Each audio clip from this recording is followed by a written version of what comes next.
Yeah, it's a very honor to present together with Seadrill here from oil and gas industry, real world project together with Sedalo. A quick introduction from our side. So as you heard, my name is Tobias Mühnicke, leading the Edge business unit at Portainer. Edge means for us everything related to IoT and in particular industrial IoT. Have a industrial background, so worked at VW, so Volkswagen, for around 7 years, managing industrial projects together with a joint venture of AWS and Siemens. And we found out that more and more companies ship their software as a software container, and normal traditional businesses are challenged by that because they do not have the corresponding infrastructure.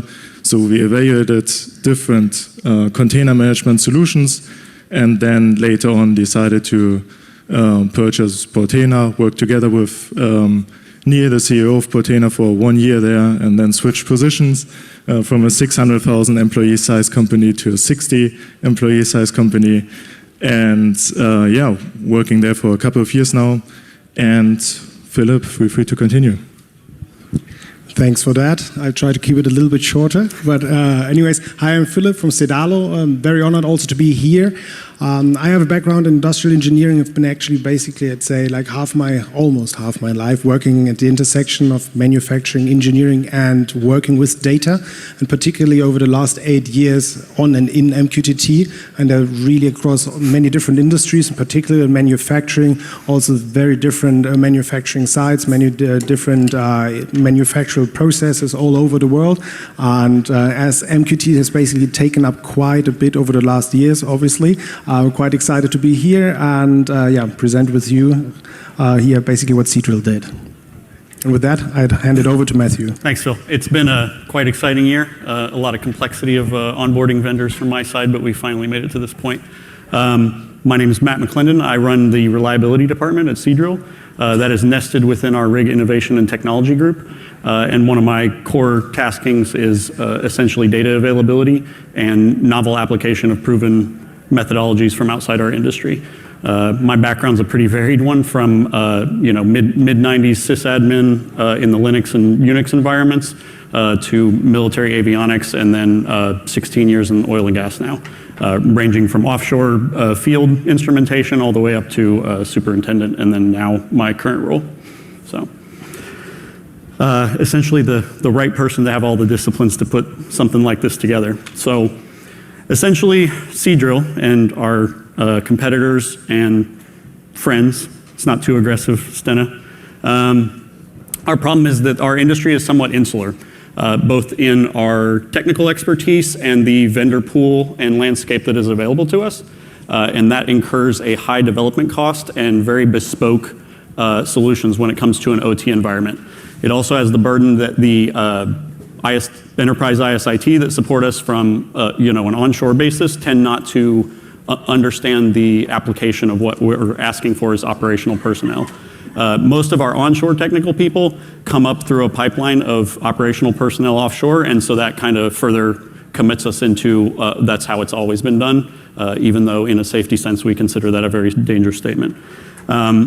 With those established systems, we find that when we go to add or augment, we get just astronomical pricing or subscription models that seem predatory, CapEx and OpEx associated with provisioning an OPC UA stream. Adding a tag to one will incur a price that is as much as a reasonable car.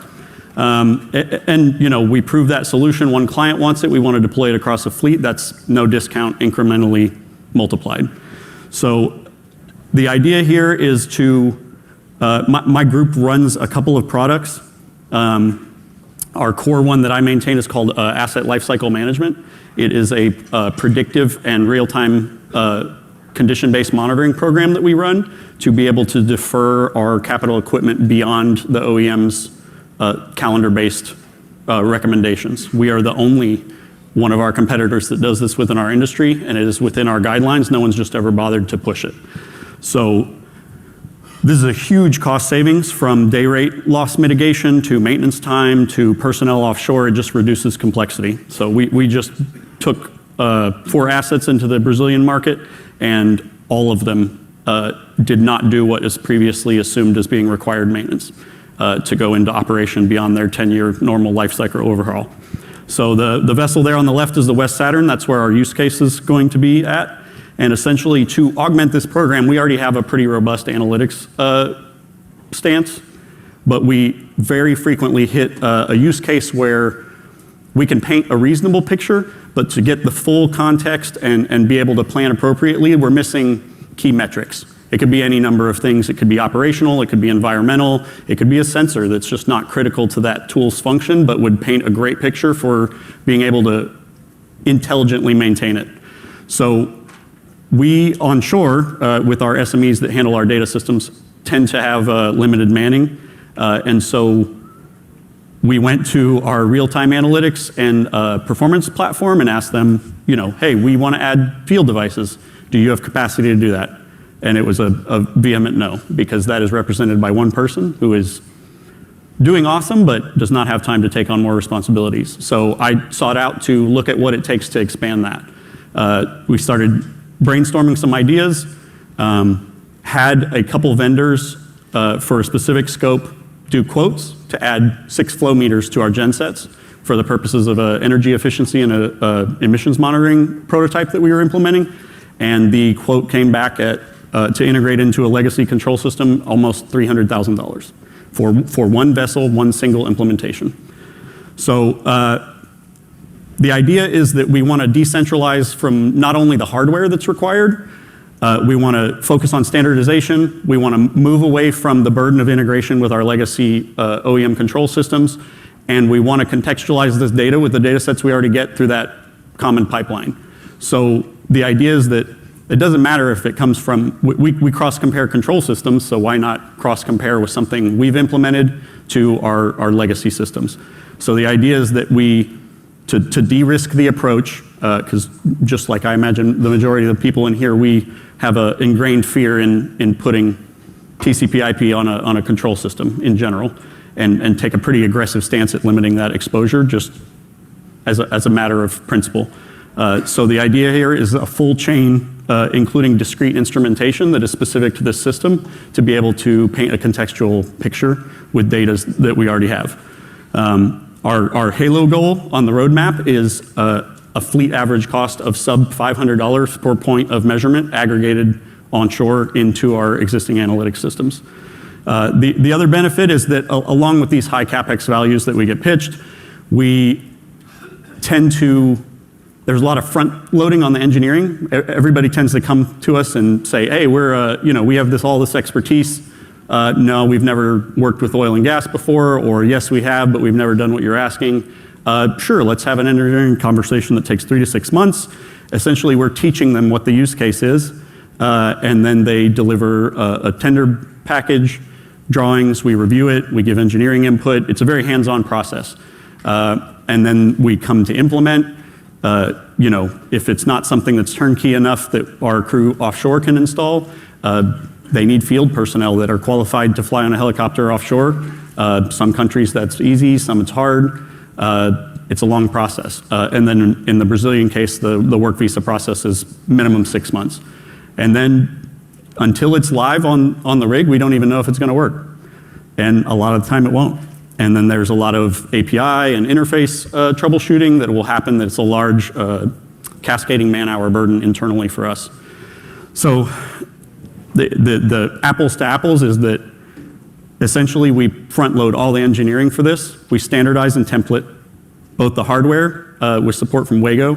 We essentially part numberized some standard junction box layouts that they constructed for us to our specs. We enter those in our maintenance system, and we say every rig needs a box with an edge PC in it, and that serves as the footprint for the central broker. And then we extend the system with field I/O that can be addressed with containerization also. So in this case, we're using a PFC 100. The PFC 200 is also an option, and then you have a few more in the pipeline. But I mean, the intent is to chase this to the bottom of reliability. So I mean, we have a roadmap to use the Jetson Nano Supers that just got announced. We're looking at other PLC vendors. I'm content to go all the way down to industrial Raspberry Pis. Just given that we've de-risked every part of this. At the point that we have a use case that is critical data, we have a plan for implementing high availability and stepping that up to higher criticality serving.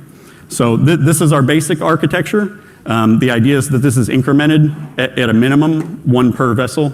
Right now we have an operational fleet of 17, and this will essentially, like, we proof out the concept and we'll issue a bulletin, and every rig will buy at least this footprint.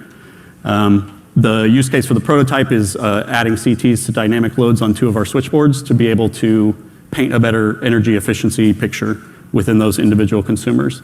The idea here also with extensibility is we're front loading a lot of the cost with the edge compute. And then as we find more use cases from both onshore and offshore stakeholders, we expand horizontally within this architecture. So on the short list, we have some visual data acquisition plans. We have, we're going to be implementing a LoRa gateway for valve position feedbacks and process telemetry to essentially give drill crew members a visual representation of what a valve lineup is for safe operations. And then we're also looking at interfacing for data streams from legacy OEMs. So putting an edge device in, having it just do a single point-to-point network or serial interface to a typical OPC UA, and have that pulled into the MQTT pipeline. Yeah, Matthew explained in a couple of words, right, that he's highly relying on containerization, so microservice architecture. And we saw in the previous architecture a couple of components, right? So applications like the Mosquito MQTT broker. And in order to scale this, right, he's using in his project Portainer.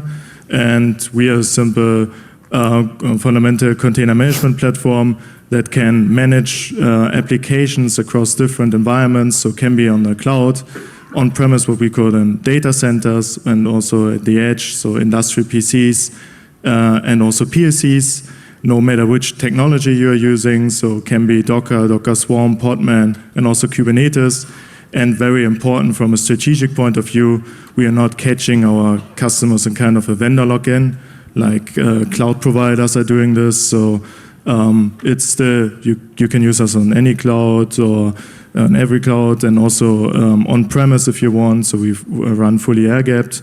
And yeah, as you can see, there's also not a mistake on the button, right? So it's we are widely spread, so with lots of downloads. Next slide, please. This is a typical industrial IoT reference architecture. I won't elaborate too much on it, just that you can see we consider also the different layers in a typical industry, right? So could be a cloud, could be a central data center on the top, then DMZ, and then finally the factory network with all the different components. And normally our customers are using our central user interface, then in the DMZ, and then our agent, which is then allowing the customer to manage the corresponding applications in the factory network. And this, next slide, please. Yeah. And this is, of course, just one component of an industrial IoT project, but it's not a solution, right? So no one is just buying a container management platform, and this is why it's so essential to also partner then with other companies so that we can, so we of course not dependent on one device manufacturer like here, Vargo, but it's always good to have some friends in the market. And then value-added resellers, system integrators, and also independent software vendors that are facing the challenge that they're shipping their software as a container and then selling to companies that do not have the corresponding container management platform. And then we can bundle it. And one of those independent software vendors is Sedalo. And that's also, so MQTT broker is a critical component in IoT and industrial IoT projects. And this is why we also have partnered with Sedalo and with Philip, and also implemented then joint projects together. Thanks for that. I'm happy to introduce us, Sedalo, a little bit to you. And the thing is really what I want to focus on is that our mission is really to empower you to shape your digital future by providing and creating the leading data backbone for IoT and connected solutions. I think until today, most of you probably have never heard of us. Amy gave it a nice introduction. Also, Walker was so kind to mention us a couple of times. But we are actually the team behind the open source mosquito broker. In fact, also Roger, one of my co-founders, kicked off the project. He's also here at the fair, so please feel free to stop by and have a chat.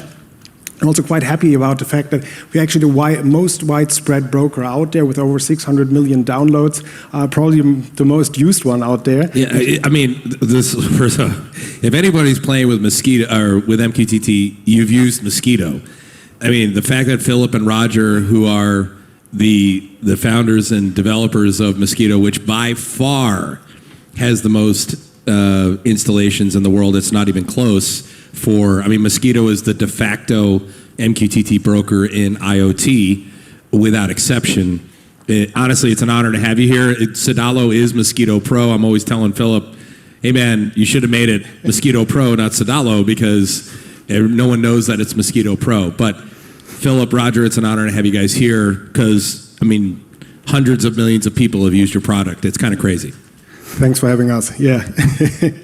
And yeah, so you heard it. You probably all of you have touched it, have seen it already. And the fact is, nevertheless, that most of your use cases, projects, and the MQTT infrastructure that you actually want to build probably requires something that no open source broker can actually give you. And these are going to be things like high availability. You want to have high availability, redundancy actually, because the thing is that you really want to make sure that your MQTT infrastructure is always up and running and operational. Then maybe you're going to run into problems like scalability if you have many assets or high throughput, but most likely it's going to be the case that you have a multi-broker infrastructure. So what is that? I mean with that, but you're basically not going to have one broker only or one broker cluster, but rather you're going to have several brokers that are connected with each other and form a distributed MQTT infrastructure. So what does that mean? That means that you're probably going to have a plant with several shop floors, and on the shop floor, each shop floor has its own network. So in the end, probably you're going to end up with at least one broker per shop floor that's going to connect to a plant-wide broker. And then if you have a site with several plants, the plant broker is going to connect to the site broker, and then maybe regional, and then global actually. So in the end, you're going to end up with a tree-like structure, and in the end, really also a distributed MQTT infrastructure. And the thing there is that you really want to make that secure and have security in place, because you won't be working on that alone. So you want to have control over who sees what, who can edit what, and who can change what. And all of that, obviously, in order to put it later on into a unified namespace, to visualize that, to see your data, to interact with it, and use that unified namespace. However, nevertheless, one thing is for sure as well, and that is actually that nothing there stands alone. So MQTT in itself is not the goal. It's not the end of the whole show. It's just a crucial piece that's connecting to other things. And what are these other things? Typically, the database like MongoDB, TimescaleDB, Google AlloyDB, or streaming services like Apache Kafka, Google pops up again. So it's always a piece of something. And over the whole thing, you want to have the observability. You want to have monitoring in place. You want to know how healthy is my infrastructure. So health stats on the progress. What are my clients actually doing? Is somebody walking off and doing something stupid or so? So you want to be always in control over that. And all of that and more we actually give you with the Pro Edition and our platform there. And a subset of these features are also being used by Seadrill. And with that, I'd hand it over to Matthew again. Straight to it. We started off very simple in our implementation for the demo. Basically to prove out the concept, its reliability, and then we have almost immediate plans to grow into high availability both in our offshore and onshore brokers. As soon as we started internally communicating the solution, we got a lot of stakeholders coming out of the woodwork. So I've kind of already covered the legacy versus current deployment, but basically most of the year that we've been working on this has been onboarding vendors from Seadrill's process side.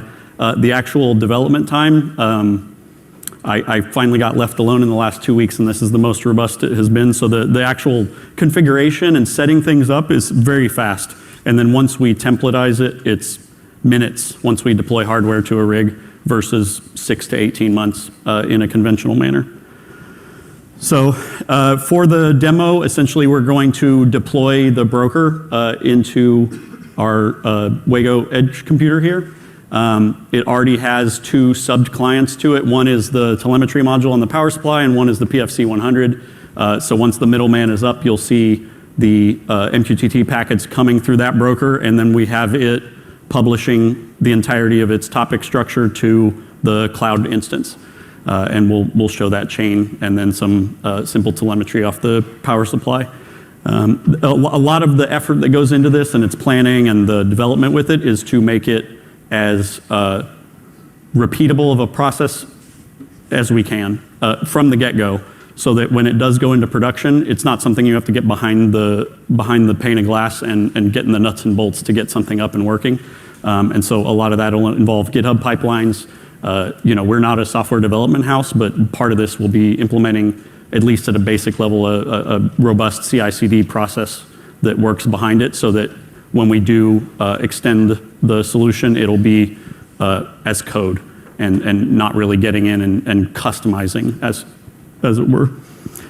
Looking forward, like I said, we intend on expanding this. It's already gotten a ton of attention. The approval of the prototype, if all green, and it's immediate budget allocation is what I'm being told. So my company is very interested in it, and I have LoRa devices sitting in my office that have an immediate use case once we get the footprint on the trial rig.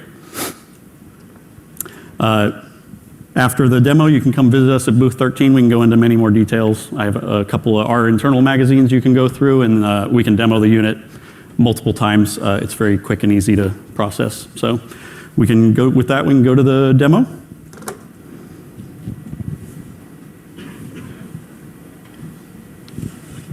There you go. Okay, so this is a Portainer cloud instance that we've set up specifically for the conference. And I took my existing compose files and supporting files and set up a Git repo, private one. Our intention for production is to have an internally managed private repo that we self-host on our infrastructure. So essentially here you can see each node with the edge device and the field device, which represents the PFC. Both of those are set up as edge agents in an asynchronous mode. Within here you can see the stacks that we've built for all of the cloud-based services.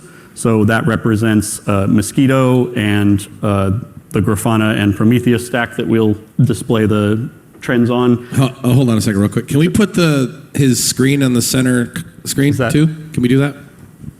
Is it possible to have it on all 3?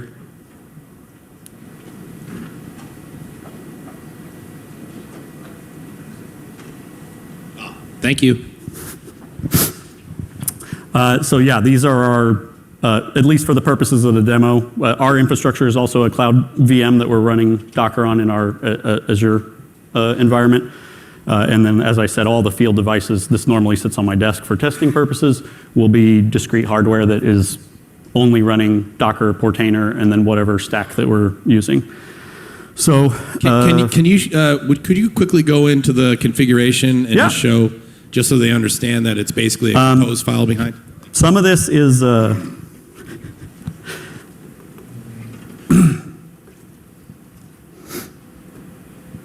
so here's this is set up for the conference. Like I said, this is the only adjustments to this were adaptations to Portainer's cloud infrastructure.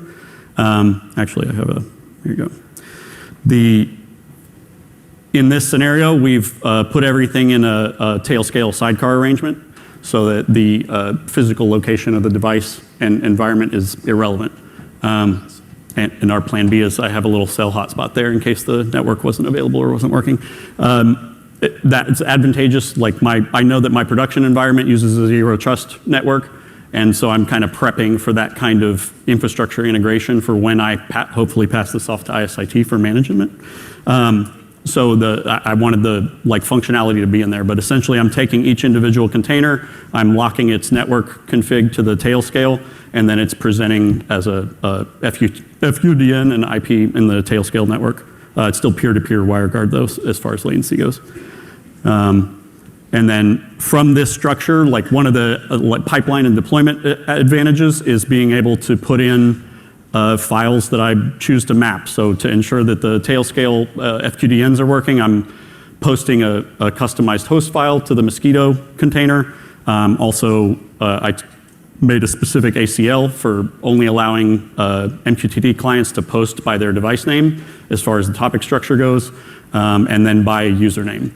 Because I have a couple of container health checks for starting order to go through. And then the Mosquito configuration file for the cloud instance is really just the permissions is the main customization there. And then from the edge deployment, I have the bridge connection for the broker-to-broker arrangement, and then also permissions at that layer. And then for provisioning sake, the environment variables as far as like the key for onboarding into Tailscale, our license keys and things like that.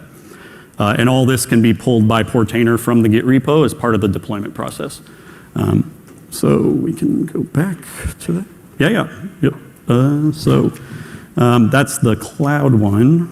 So we're going to go ahead and, within the edge functionality, which if anybody's got the free that they use at home, you got to go enable this. I didn't know that before I started talking to these guys.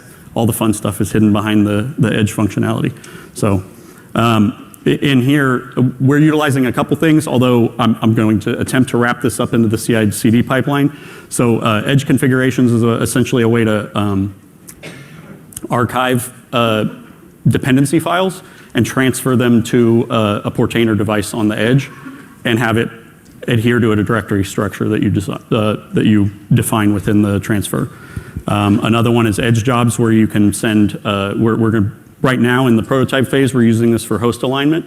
So I have a bash script that I put into the edge job, and essentially it goes through and like identifies the Linux kernel, the device name, some available physical devices, and then out of all that, plus it's Class C that we have, because we define each of our rig assets by the Class C section of the network, IDs what rig it's installed on, and then changes the host name to a progressive one ending in the last section of its MAC address.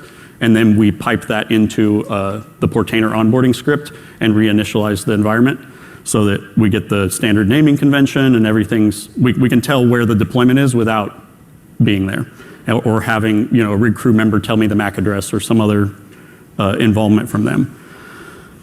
It's very versatile. I love those two sections. So for the edge deployment stack, we're just going to add the stack. In this case, it is what we would consider our edge. Here we've set up two groups, one for edge and field. You can also build applicability hierarchies with the tags within those to be able to unify a deployment across device types, which we will be using a lot as we roll out common solutions to multiple rigs. So here is our actual, let me grab my.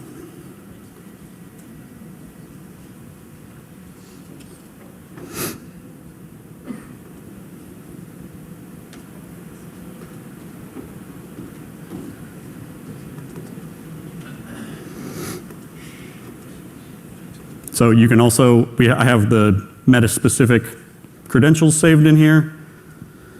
We put in our repo URL. It's pulling the heads main as far as like what your name in the repo versus main and master. You put in what your driving compose file is. So if you have service-specific ones all housed in the same repo, you could reference those here. We're mapping physical files into the container. So we're actually going to pick just an existing folder to mount those files in so they can be mapped to the internal of the container. You can also go through this, and a lot of this can be used as far as the structure of the GitHub repo to take individual configurations and tune that to complementary devices. So you could have a bunch of configs that are named or within a directory structure to deploy to certain identifiers based on tags within that edge group. So there's a lot of versatility in here, and a lot of this is like things that post-prototype we will go through and essentially tune up our deployment process to where it's just dead simple. Like describe the deployment process in a paragraph is kind of what I'm going for. So a graphic, a paragraph, update this file, hit deploy and push. And here's where you can do the file name based on Edge ID, the folder based on Edge ID. So, and that's why I put a lot of the effort I did into standardizing like how I'm pulling the node IDs and publishing those based on physical location and kernel version and things like that. Throw my env. So there you can see it pulls in all my environmental variables. For the edge deployments, especially for limited connectivity, our primary path for our enterprise network is VSAT, so high latency and high likelihood of just dead packets. It's great fun. So you can have the option to try and pre-pull the image before it deploys the container and retry the deployment, which is huge as far as our ensuring reliability of the deployments for an offshore environment without having to, again, ask a guy who has other duties, hey, can you go check on this machine? Hey, can you go reboot it?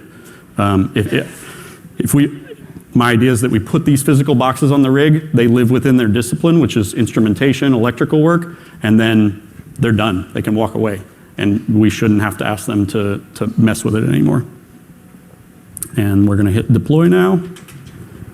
And this process is essentially setting it to where the next time the asynchronous agent checks in, it sees that it has a task to complete, and the progress of that task will be shown right here.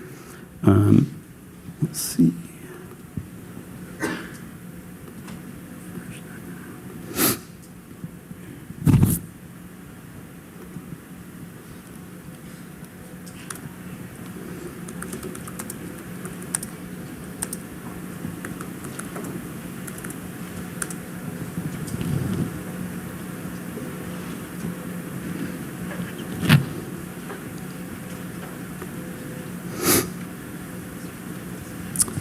I do dead time, but here we are.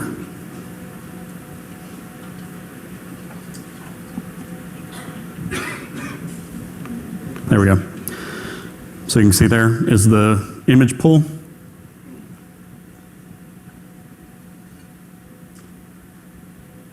And there's our successful stack deployment.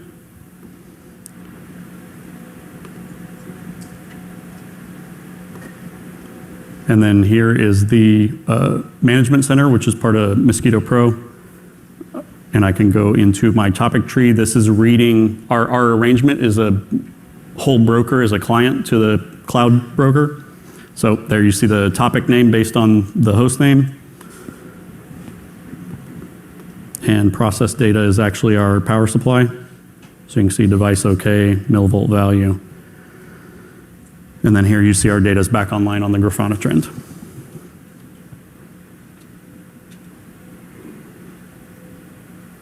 So that, like even, say we just loved spending a ton of money on expanding our control systems, just that process, once they put a field rep on board the ship, could be weeks to months before the data's live and streaming. So if nothing else, hitting a button and being able to deploy and have a live data stream in minutes is industry breaking, essentially. That's it. We can go to questions now? Yeah, absolutely. Thank you so much.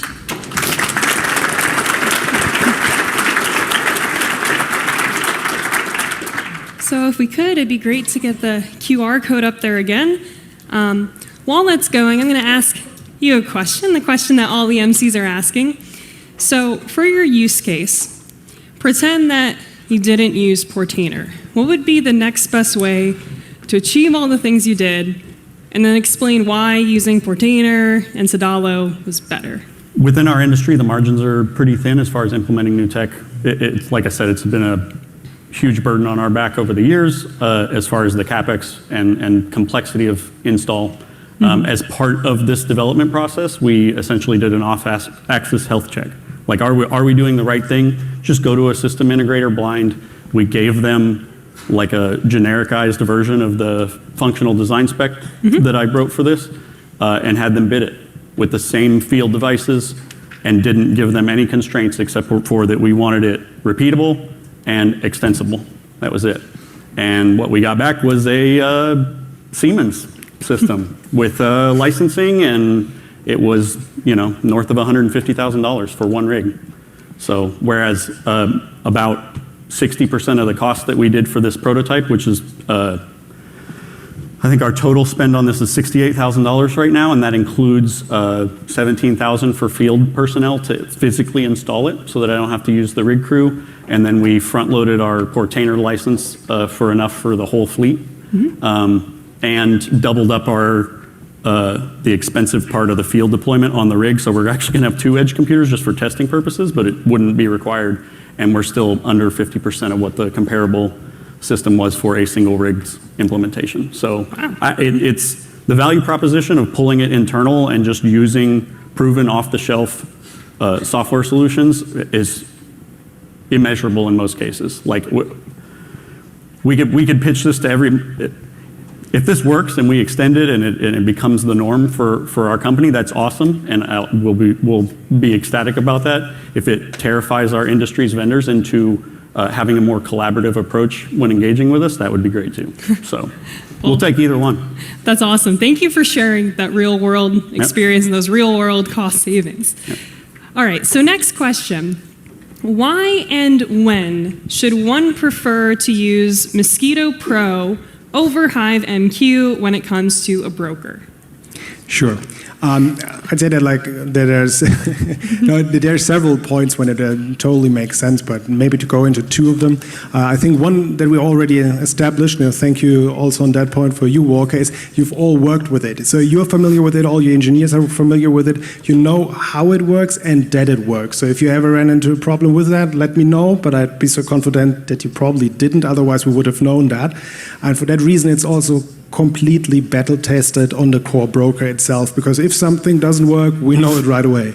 That's for sure one of the things. And then one thing where it also stands out as a whole technology itself is its efficiency. So it's very, very efficient in the sense of it has a small footprint. You don't need much CPU power, you don't need much memory, and that opens up many more use cases because you can put it on low power devices, small devices, and Walker, especially yesterday, mentioned it a couple of times around cloud costs. You're going to have a much smaller footprint for the same capacity, basically, what you can achieve in the cloud itself as well. And that's simply because the core broker is written in C, a little bit of C++, whereas the HiveMQ broker is written in Java. So that's essentially where this power boost comes from. To expand on that a little bit, the reason that these conversations started is because I use Portainer and Mosquitto at home for home automation purposes. So it is functionality, familiarity, and the pipeline of open source use case into enterprise.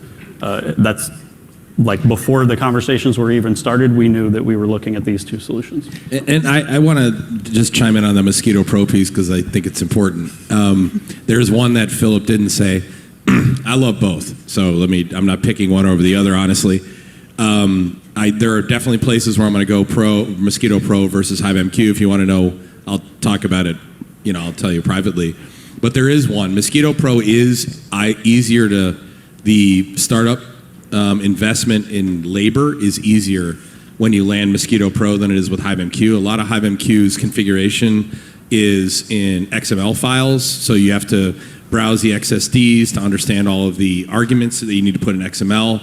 So it can be a little bit longer to land an enterprise implementation of HiveMQ than Mosquitto Pro. So if you want shorter time to value, shorter time to value in this case is very important to me, then I'm going to pick Mosquitto Pro, assuming I don't need some of the other enterprise features that I would be looking for that are unique to HiveMQ.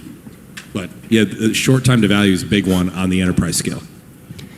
So, in the theme of ProveIt, of course, I know this is a bit of an unconventional session, but can you still tell us a bit more explicitly, what does Portainer cost? What does Mosquitto Pro cost? So for this prototype, I've been given the green light. Wow, okay. So the Portainer license is, for the core license, it was $15,000 and then $55 per edge node, of which they have a minimum spend, which I believe is 50 nodes. That's enough to cover our fleet implementation, at least for the next year or 2.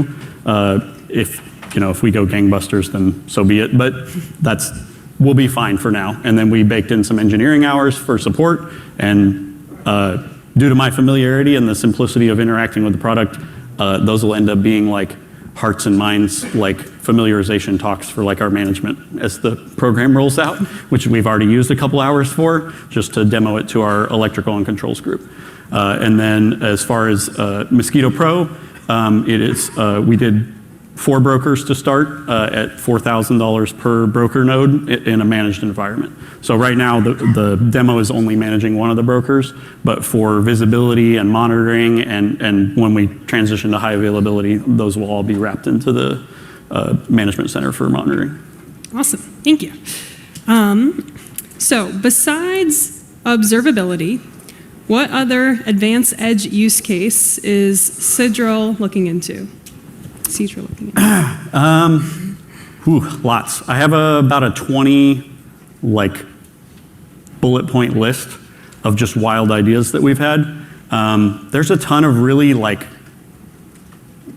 they sound really boring as far as use cases goes, but they have a huge capital cost or timing cost.